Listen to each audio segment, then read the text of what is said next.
Alors avant la bureautique, c'était quelque chose de pas très valorisant. On considérait que c'était le précaré des assistantes et que moins on y touchait et mieux on se portait. Tout le monde est conscient aujourd'hui, je crois, qu'il n'utilise que, on va dire, entre 10 et 20% du potentiel de tous ces outils. Monter de quelques pourcents, connaître quelques fonctionnalités qui sont au-delà de l'horizon qu'on connaît, ça peut faire gagner beaucoup de temps.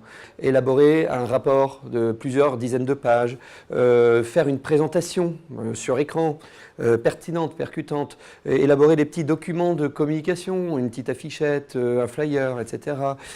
Ça peut être encore manipuler des données, des listes plus ou moins grosses et faire des traitements relativement complexes. Un petit peu de reporting, des éléments de synthèse, calculer des chiffres.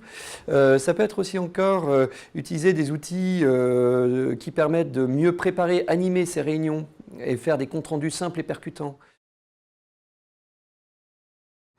On n'est pas bloqué sur un logiciel en spécifique. La formation est très pragmatique. Vraiment, elle va droit à l'essentiel.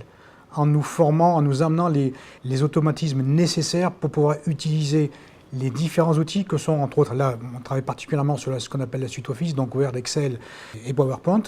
Ce que j'ai apprécié à l'IRAM, c'est qu'en choisissant de mettre à leur catalogue cette formation efficacité bureautique, eh bien, il y a un message clair, il n'y a pas que les sujets à la mode qui méritent d'être traités dans le numérique. Mais il y a aussi des choses extrêmement pragmatiques et concrètes qui sont sur l'ordinateur de Monsieur Tout-le-Monde. Ça fait partie du numérique et on a intérêt à bien savoir s'en servir.